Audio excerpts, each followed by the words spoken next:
A'udzubillahi minasyaitonirrajim. Bismillahirrahmanirrahim. Assalamualaikum warahmatullahi wabarakatuh. Dengan kuliah kita pada malam ini dengan membaca Al-Quran Al-Fatihah. A'udzubillahi minasyaitonirrajim. Bismillahirrahmanirrahim.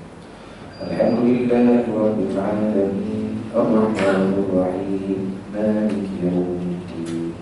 Iyyaka na'budu wa iyyaka nasta'in. اهدنا الصراط المستقيم صراط الذين أنعمت عليهم غير المغضوب عليهم ولا الضالين.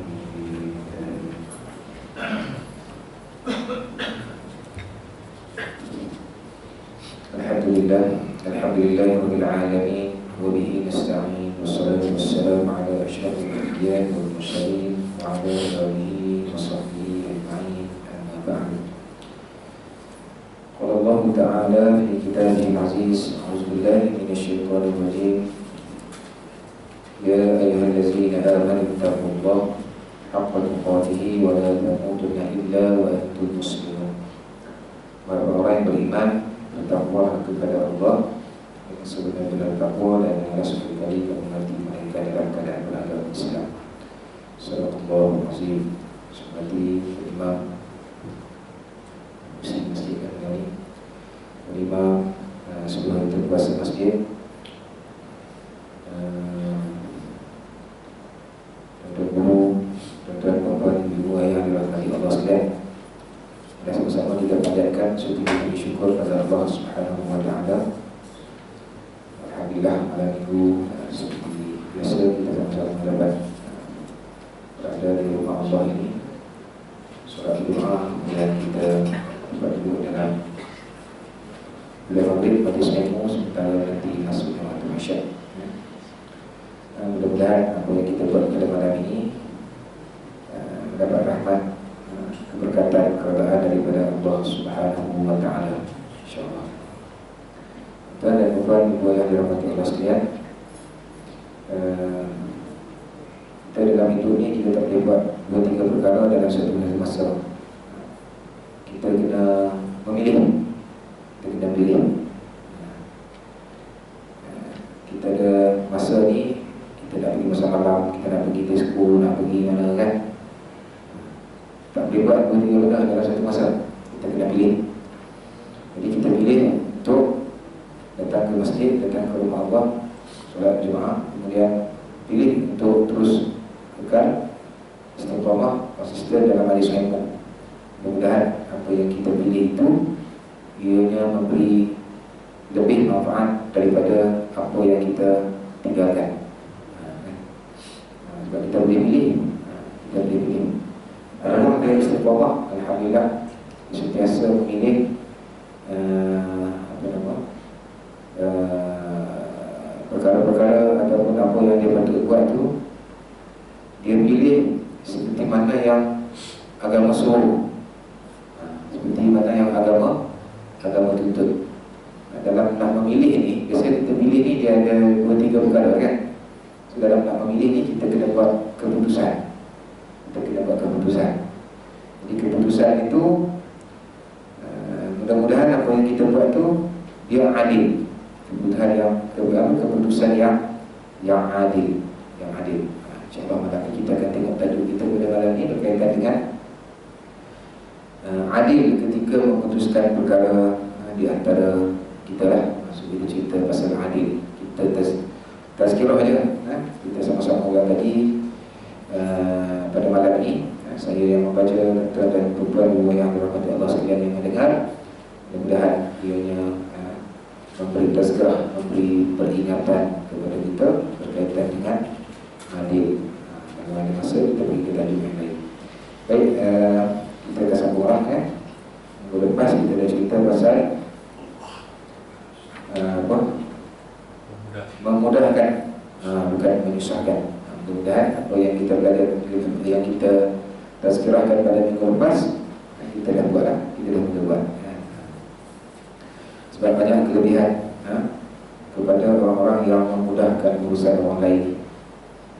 Sebagaimana sabda Nabi SAW, Abdullah bin Umar radhiyallahu anhu akhbarahu anna Rasulullah sallallahu alaihi wasallam qala al-muslim akhul muslim la yazlimuhu wa la yuslimuhu wa man kana fi hajati akhihi kana Allah fi hajatihi wa man faraja an muslimin kurbatan farajallahu anhu kurbatan min kurbati yawm al-qiyamah wa man sadara musliman sadarahu Allahu yawm al-qiyamah. Maqal hadis sahih riwayat Imam Bukhari daripada Abdullah bin Umar radhiyallahu anhu menceritakan bahawa Rasulullah SAW bersabda, seorang muslim adalah saudara kepada muslim yang lain. Muslim yang lain, dia tidak boleh menzalimi ataupun dia tidak boleh menganiaya seorang muslim yang lain, dan dia juga tidak boleh dizalimi, dan dia juga tidak boleh dianiaya. Dia tidak boleh menganiaya orang lain, dan dia juga tidak boleh dianiaya. Sesiapa yang melaksanakan hajat saudaranya, siapa-siapa yang memudahkan urusan saudaranya, maka Allah Subhanahu wa taala akan memudahkan urusannya. Allah akan melaksanakan hajat dan keperluannya. Sesiapa yang melapangkan kesusahan seorang muslim, maka Allah Subhanahu wa taala akan melapangkan kesukarannya, kesusahannya pada hari kiamat.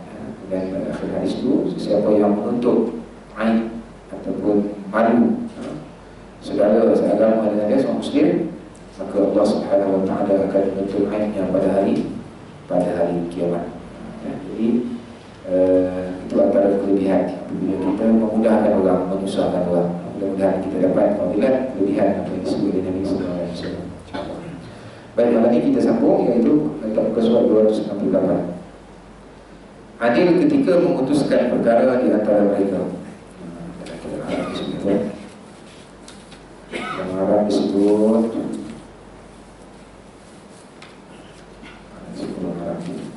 baca dia adil fi hukmihi, adil fi hukmihi. Baik, kata pengarang rahimahullah, bismillahirrahmanirrahim, muslim yang benar pasti bersikap adil ketika memutuskan perkara di antara manusia. Seorang muslim yang benar-benar faham tentang agama, muslim yang mengamalkan ajaran agama dalam kehidupan dia akan bersikap adil ketika mana? Ketika nak memutuskan tentang sesuatu perkara, sama ada untuk diri dia ataupun sesama manusia. Sebab itu dalam kehidupan kita ni, setiap hari kita sentiasa kena buat keputusan. Setiap hari, sama ada banyak sikit orang yang banyak berfikir, dia akan bagi banyak keputusan yang dia nak kena buat. Setiap hari kita bangun pagi, kita sudah kena pilih, kan, nak pergi pasar, nak pergi kedai, nak pergi, kan, sampai dekat kedai pun nak kena pilih, kan? Jadi kita, bila nak pilih tu, kita kena buat keputusan, kan? Jadi keputusan orang yang beriman, orang muslim yang benar-benar muslim ni, dia akan buat keputusan dengan adil, ikut ajaran ataupun panduan yang telah ditetapkan oleh agama. Dia tidak buat keputusan ikut hawa nafsu dan sebagainya, ikut. Baik, dia tidak pernah berlaku zalim dan menyimpang daripada kebenaran, tidak kira apa keadaan sekalipun.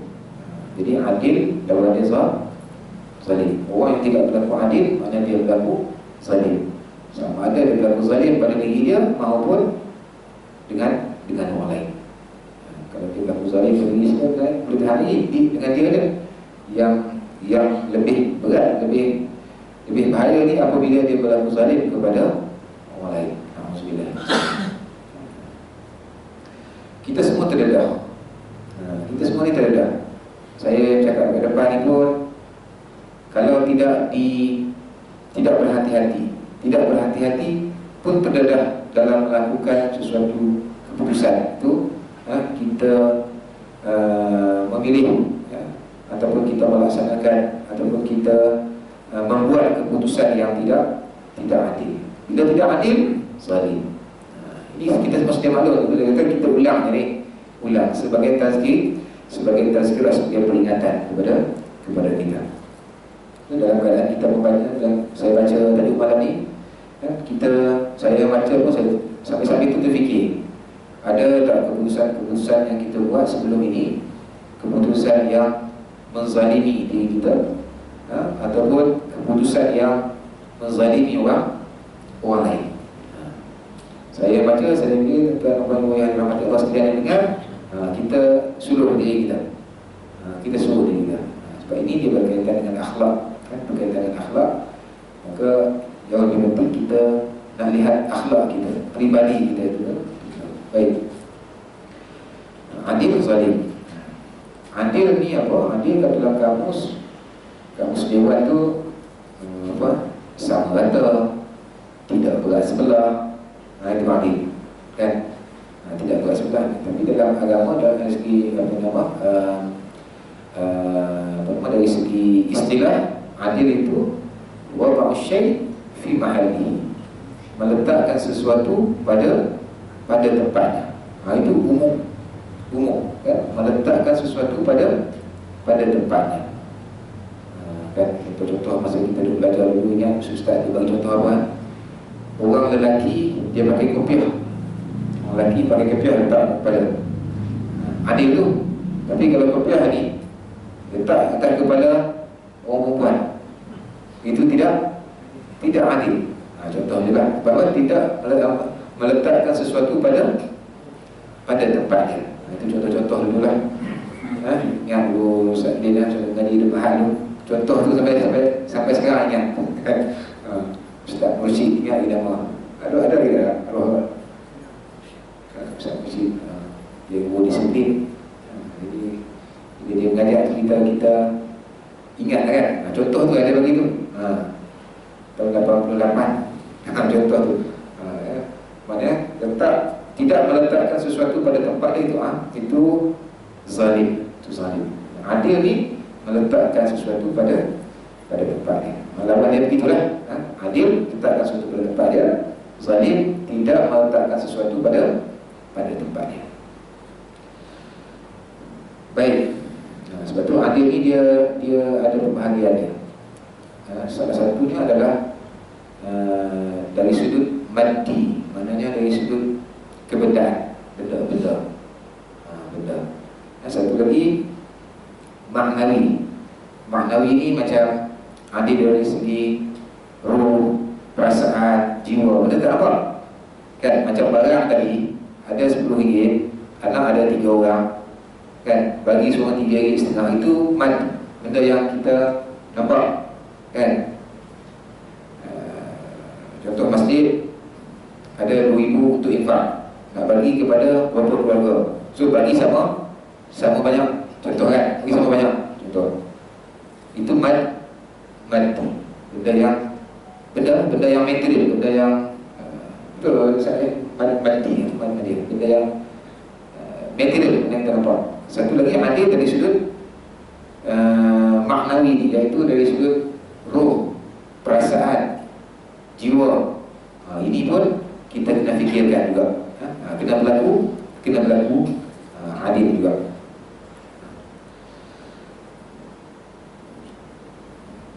Sebab tu adil ni kalau kita lihat contoh dari segi apa? Dari segi barang ni, contoh orang ni mati, kan? Dan kita berurusan dengan mengenai seseorang dengan orang.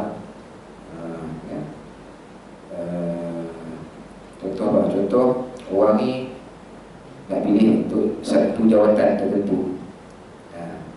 So orang yang kita nak pilih, orang yang kita nak lantik ni, adakah sesuai dengan tugas tu, sesuai dengan jawatan tu? Itu dari segi orang. Kemudian benda, contoh benda apa? Meletakkan satu pada tempat dia. Ingat juga dulu Ustaz dulu contoh sama ya, Al-Quran. Al-Quran ni benda mawjud, benda ni kan. So kena letak di tempat yang sesuai dengan kemuliaan sebuah Al-Quran. Sebuah Al-Quran. Maknanya kalau Al-Quran tu, kalau dekat rumah, ini kita semua sedia maklum, kan? Cuma kadang-kadang kita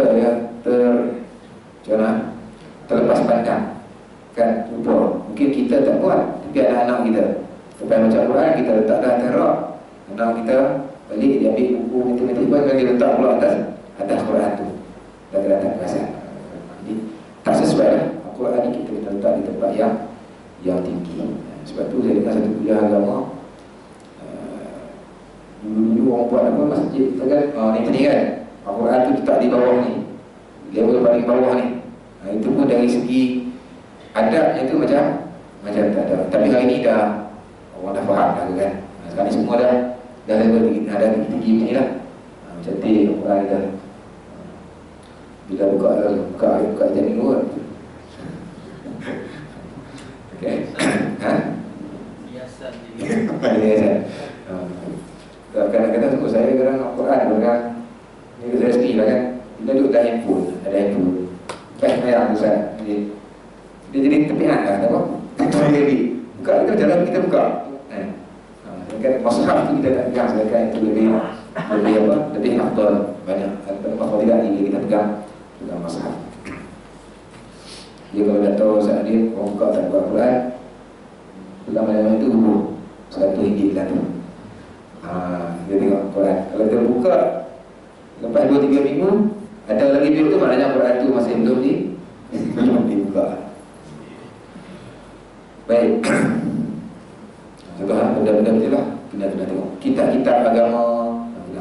Sebab tu adil ni bukan luas perbahasan. Bisa bawa sila contoh ni kan. Kalau di segi buat keputusan pun kita insya-Allah sudah maklum kita buat perbincangan dari apa luaskan sikit berkaitan dengan adil ni yang kadang-kadang kita terlepas pandang. Okay.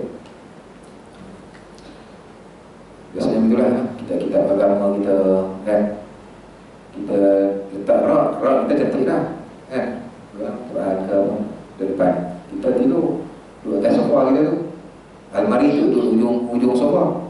Baik punya kaki duduk ujung kaki. Sebab apa? Sebab kita salah letak.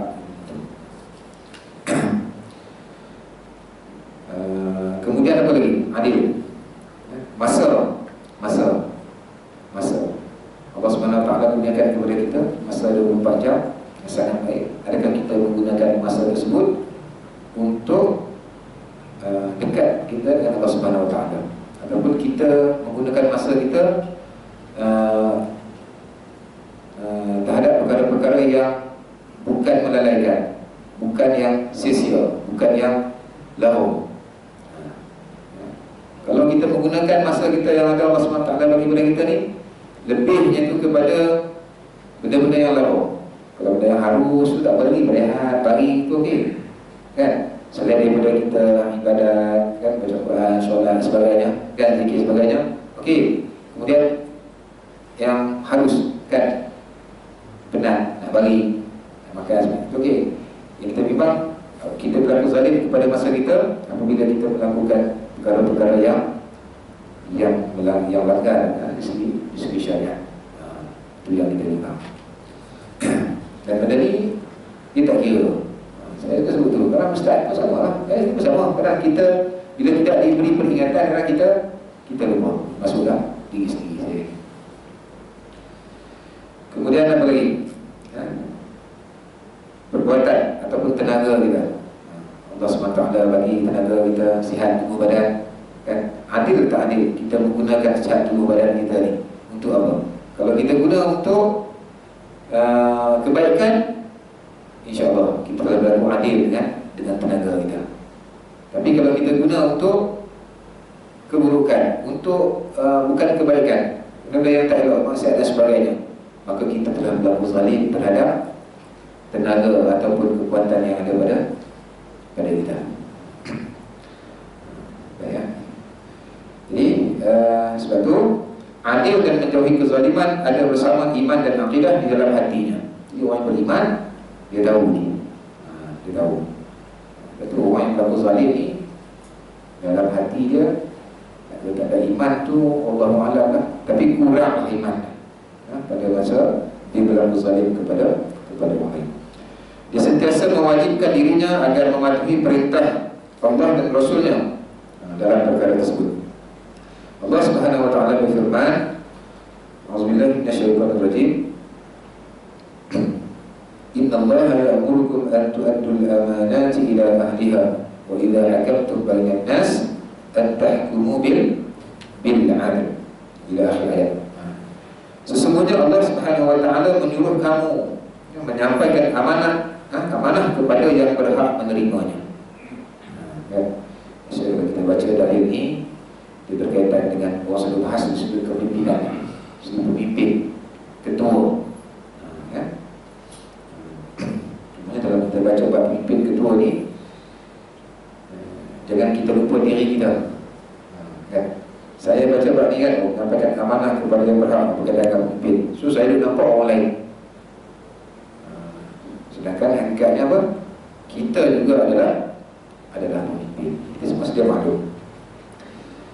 Wa idza hakamtum bainan nas, dan apabila kamu nak menetapkan sesuatu hukum, di antara kamu, di antara manusia, antahkumu bil adl, adalah kamu menetapkan dengan adil, Nak memastikan dia adil tak adil ni bukan benda yang bukan mudah juga. Sebab apa? Sebab kita manusia ni terbatas dalam banyak perkara. Ilmu kita kadang-kadang terbatas, pengalaman kita terbatas, emosi kita pun terbatas. Ada banyak kelemahan pada diri kita. Sebab tu kalau kita nak buat sesuatu tu, kita cuba untuk seadil mungkin. Cuba seadil mungkin. Surah An-Nisa ayat 50, ayat 58. Ya, ada banyak lagi dalil berkaitan dengan apa-apa adil ini. Contoh surah An-Nahl, kita bahas kita. Dalil ini tidak ramai yang dah boleh hafal. Auzubillahi minasyaitonirrajim. Innallaha ya'muru bil 'adli wal ihsan wa ita'i dzil qurba wa yanha 'anil fahsya'i wal munkari wal baghi ya'izukum la'allakum tadhakkarun. Ini dibaca tanda-tanda apa? Tanda-tanda khutbah Nabi kan? Di ujung-ujung ni. Di ujung. Kan? Sesungguhnya Allah menyuruh berlaku adil. Innallaha ya'muru bil 'adli wal ihsan. Innallaha ya'muru bil 'adli wal ihsan. Hakikat tempat kita tak berlaku lah. Kadang-kadang ada juga kita dengar kan, orang baca khutbah tu dia salah sikit dibaca. Innallaha ya'murukum bil 'adli wal ihsan. Dia tambah kum tu. Dulu-dulu saya kerap dengar, tapi sekarang dah. Tapi ada kalau tak lagi dia akan ditambah tu. Innallaha ya'muru bil 'adli wal ihsan. Sesungguhnya Allah menyuruh berlaku adil dan berbuat kebaikan, serta memberi bantuan kepada kaum kerabat, dan melarang daripada melakukan perbuatan-perbuatan yang keji dan mungkar serta kezaliman. Ia mengajar kamu, yang ini dengan suruhan dan larangannya, supaya kamu mengambil peringatan. Baik, sebahagian diketahui oleh setiap Muslim dan masyarakat Islam bahawa keadilan itu adalah adil yang sebenar-benarnya. Adil yang sebenar-benarnya, tidak dipengaruhi oleh persahabatan, kebencian ataupun pertalian darah. Ini yang kadang-kadang yang disebut tadi, perkara-perkara yang mengganggu kita dalam nak buat suatu keputusan tu secara adil. Terbatas kita ni, kan? Tak bagi kawan, tapi bagi dia dah senang. Contoh, kan? Sebab apa? Sebab kawan. Sebab kawan. Sepatutnya dia tak layak, tapi disebabkan kita ni sahabat baik dengan dia, kawan yang baik, kawan rapat, kita buat keputusan yang tidak adil. Ataupun disebabkan oleh kebencian, dia tak dapat hak dia sebab kita benci dia, sebab kita tak suka ke dia, sedangkan itu hak dia sebagai contoh. Sebab kita rasa marah, benci sebagainya. Ataupun disebabkan oleh pertalian darah, adik-beradik. Contoh, kita ada jabatan kan, mungkin jabatan ini terbuka kepada semua kan. Tengok ni, dia nampak adik-beradik kita, saudara mara kita, untuk kita nak bagi jawatan sebagai contoh. Ini semua mempengaruhi kita. Sebab tu adil ni dia sebenarnya ada banyak kan. Satu tadi yang maddi tadi, orang ni satu lagi maknawi tadi tu. Akal fikiran kita maknawi, apa lagi? Nafsu, dia berkaitan maknawi. Kemudian ruh kita, rohani kita berkaitan dengan maknawi.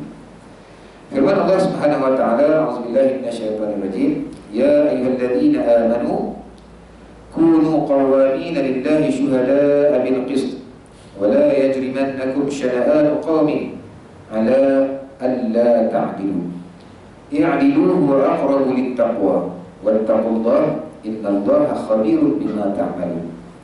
Surah Al-Maidah ayat yang ke-8. Wahai orang-orang yang beriman, dan kita kan Allah beringatkan kita, wahai orang-orang yang beriman, adalah kamu menjadi orang-orang yang selalu menegakkan kebenaran kerana Allah. Allah perintah kita supaya jadi orang yang sentiasa menegakkan kebenaran. Menjadi saksi dengan adil. Menjadi saksi dengan adil. Dan janganlah sekali-kali kebencian kamu terhadap sesuatu kaum mendorong kamu untuk berlaku tidak adil.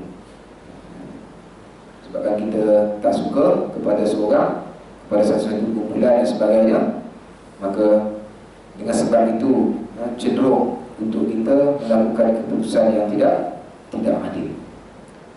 Berlaku adillah. I'dilu, berlaku adillah. Wa aqrabu littaqwa, kerana adil itu lebih dekat dengan takwa. Jadi orang yang melakukan kezaliman, dia jauh daripada takwa. Takwa ni satu title yang terbuka kepada semua orang, tanpa mengira apa jawatan dia, apa pangkat dia, apa status dia. Takwa ni, ustaz tak boleh nak bangga dengan takwa. Takwa tu bukan apa kita kata hak eksklusif untuk seorang ustaz. Tidak. Takwa ni semua orang layak pakai title ni. Pangkat ni, pangkat takwa ni semua orang layak. Dia tak kira pangkat. Jadi CEO ke, jadi apa ya? Tidak. Ini special tentang takwa. Semua orang layak. Semua orang layak. Jangan kita rasa dia ustaz tak apalah, dia cikgu tak apalah, dia guru tak apalah. Tidak. Takwa ni semua orang layak. Dan jawatan itu, pangkat itu, dia tidak ada limit. Dia tak ada limit. Katakan kita malam ni ada 500 orang pun kan. Ni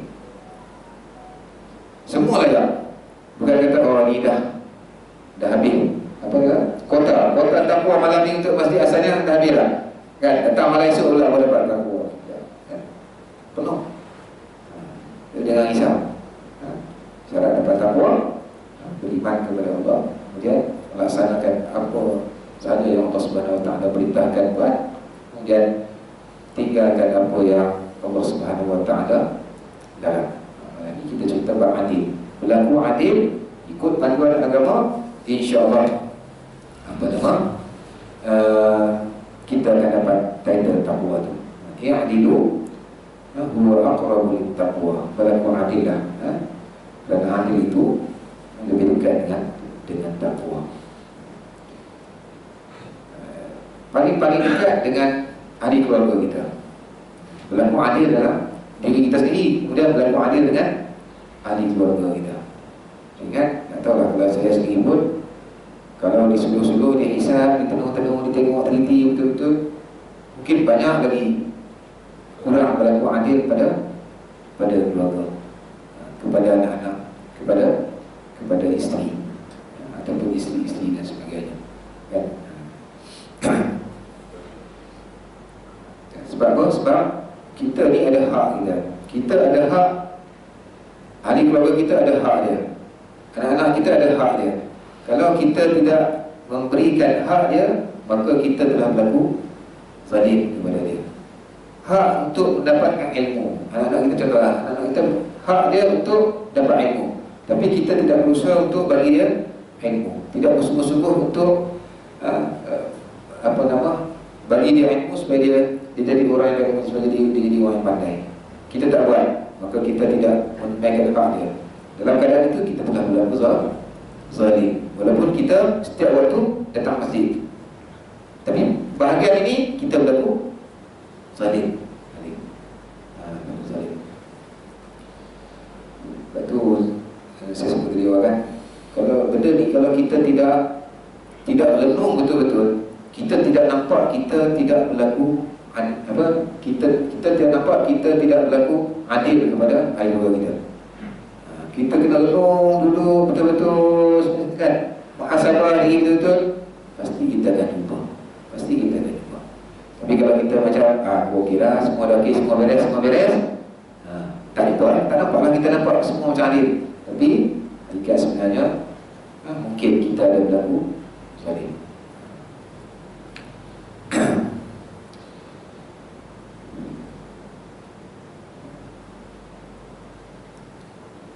Wattaqullah, bertakwalah kepada Allah.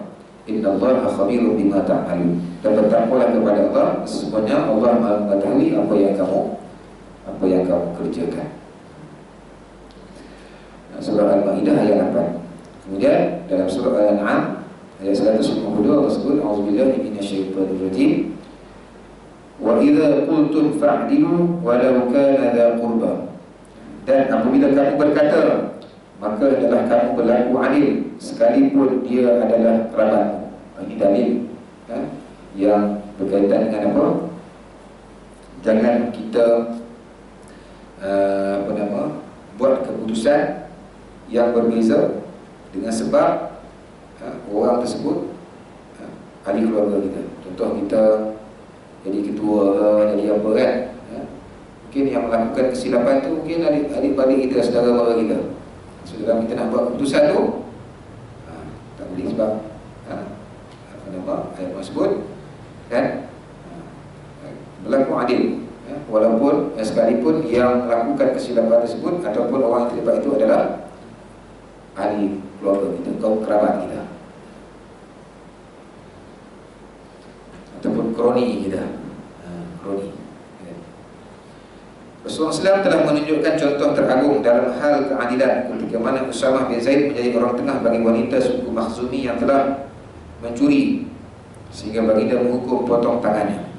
Ini sejarah ni kan, Usamah bin Zaid ini dia orang tengah Rasulullah SAW supaya jangan potonglah, jangan potong tangan kan. Situ baginda Nabi SAW bersabda, apakah kamu menjadi orang tengah berkaitan hukuman yang telah ditetapkan Allah, wahai Usamah? Demi Allah, kalau Fatimah bin Muhammad mencuri, pasti aku potong tangannya. Hadis riwayat Bukhari, Muslim, Al-Bukhari. Itu kita biasa dengar kan.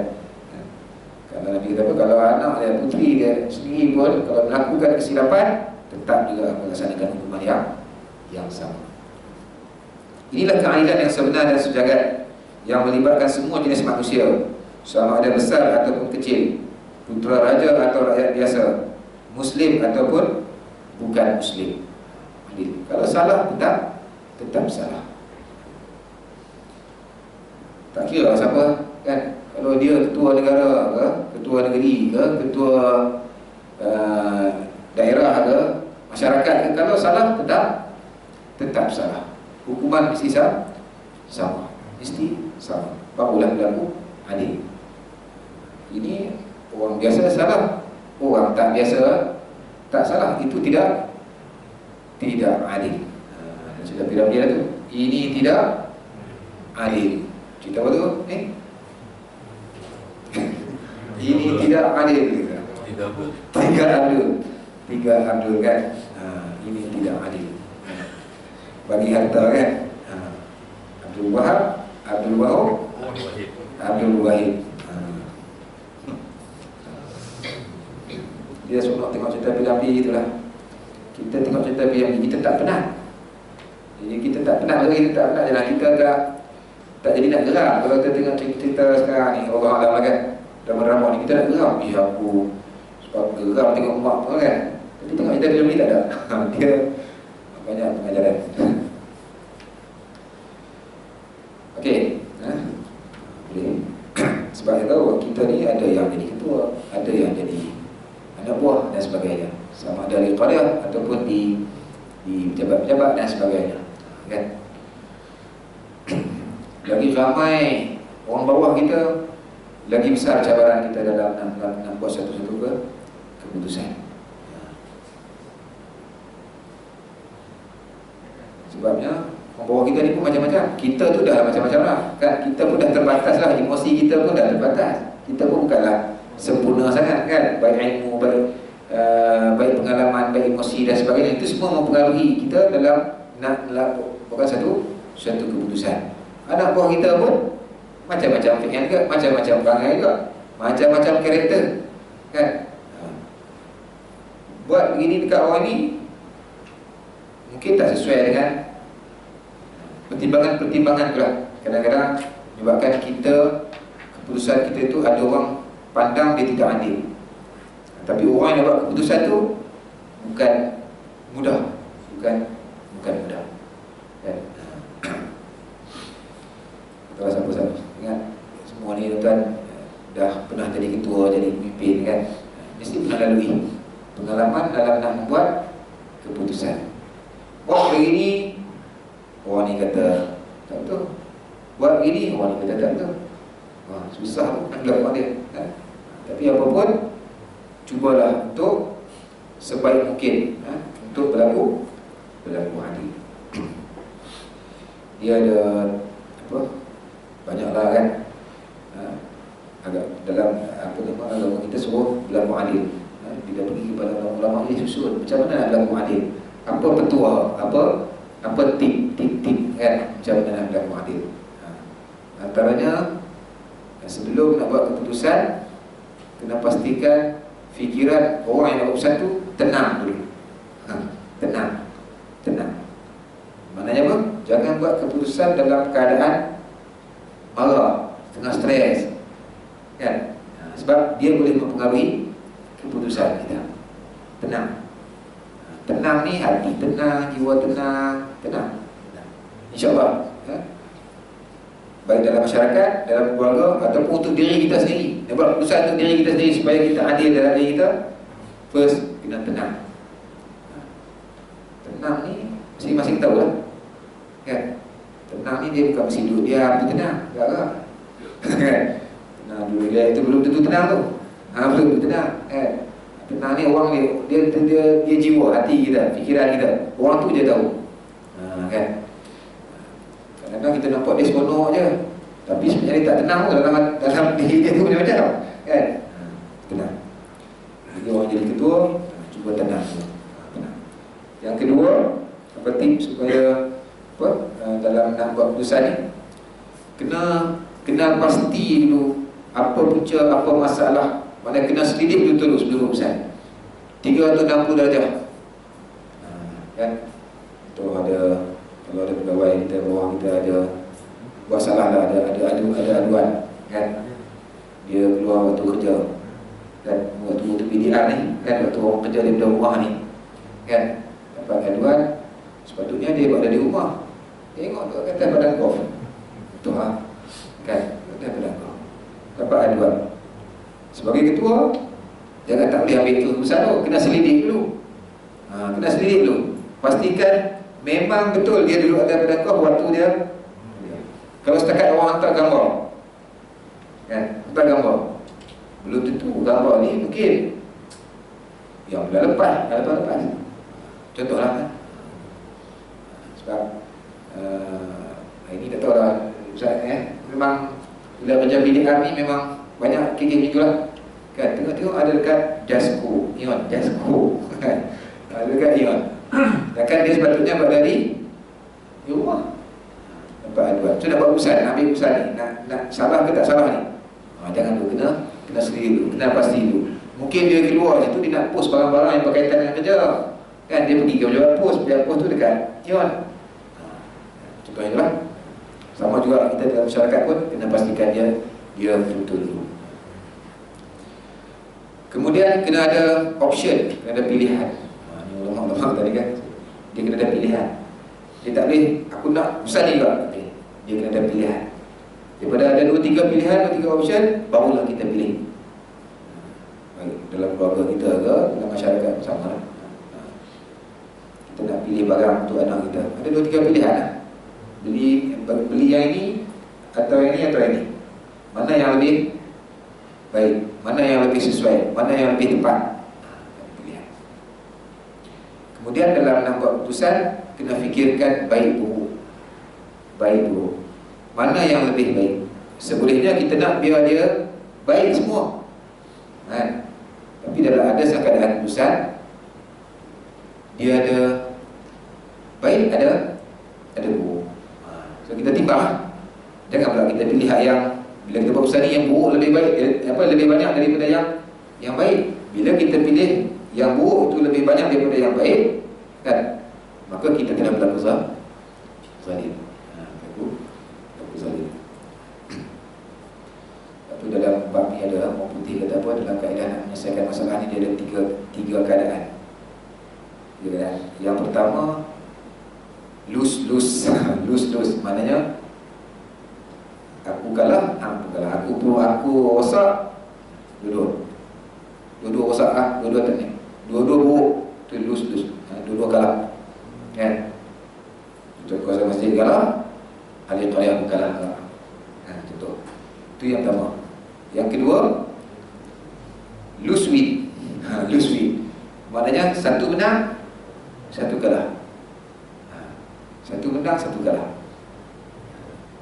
Dan yang ketiga, yang kita nak apa? Win situation. Dua-dua menang. Menang dalam buat keputusan. Baik, apa lagi? Kemudian kena tegas dengan keputusan, kata. Tegas. Pak Wadid, kita masuk mesyuarat, kita bincang-bincang 2-3 jam dalam mesyuarat, buat keputusan. Kita nak buat gini. Habis mesyuarat, datang seorang jumpa, boleh tukar buat keputusan mesyuarat. Yang kita bincang tu dah cantik tu, dah ahli mesyuarat tu, dan dah ambil kira banyak benda lah. InsyaAllah kalau kita buat keputusan ni, itulah yang paling tepat, paling adil. Tapi habis mesyuarat, berubah pula keputusan. Bila berubah, maknanya ada kepentingan lain. Bila ada kepentingan lain, maka terdedahlah kepada kita untuk tidak berlaku adil. Ini banyak berlaku, sangat banyak kita. Dan yang terakhir, apa dia? Tip-tip ni dalam nak keputusan. Setiap keputusan kerana mesti ada penilaian semula. Nilai semula maksudnya tu, muhasabah balik lah, cek balik. Oh, mungkin keputusan yang kita buat dulu itulah, mungkin masa tu itulah paling, tapi sekarang ni mungkin tak sesuai, mungkin kena ubah semula, kena tengok balik.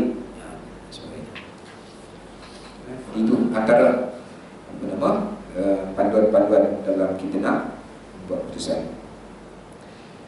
Baik, sekali sejarah telah mencatatkan kisah mengharukan yang layak menerima penghormatan daripada institusi keadilan di seluruh dunia sepanjang zaman. Kisah Khalifah Ali bin Abi Thalib radhiyallahu anhu. Beliau berdiri dalam mahkamah di sebelah lelaki Yahudi yang menentangnya. Lelaki Yahudi itu dituduh telah mencuri perisai baju besi. Itu perisai, dari riwayat dia disebut baju besi, kan? Baju besi itu perisai lah. Hakim Syuraih telah meminta bukti bahawa lelaki Yahudi itu benar-benar mencuri perisainya daripada Ali, meskipun dia tahu Ali adalah khalifah yang sedang memerintah negara Islam pada ketika itu. Maksudnya Ali, ketua negara, kan, tuduh, kata apa? Lelaki Yahudi ini curi ataupun ambil perisai ataupun baju besi. Bila khalifah tidak dapat mengemukakan bukti, Sayyidina Ali dia bawa dua orang bukti, seorang apa, seorang lagi anak dia, kan? Maka hakim itu memerintahkan lelaki Yahudi tersebut dibebaskan. Walaupun dia ketua negara, tapi tak ada bukti, kes bebas. Walaupun dia Sayyidina Ali pun ketua negara, pemimpin. Sebab ini menunjukkan bahawa adil dalam membuat suatu keputusan. Sesungguhnya sejarah Islam penuh dengan contoh yang menunjukkan banyaknya keadilan wujud dalam masyarakat Islam.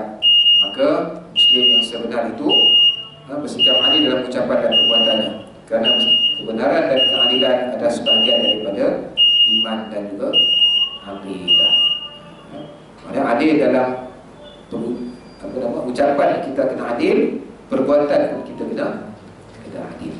InsyaAllah. Jadi mudah-mudahan apa yang kita kongsi pada malam ini memberi manfaat kepada kita, khususnya dalam kita nak ketika mana kita nak buat sesuatu keputusan. Buatlah keputusan mengikut pertimbangan agama, yang paling penting pertimbangan agama, kemudian akal kita, pengalaman kita, dan juga kesan-kesan hasil daripada keputusan yang kita buat.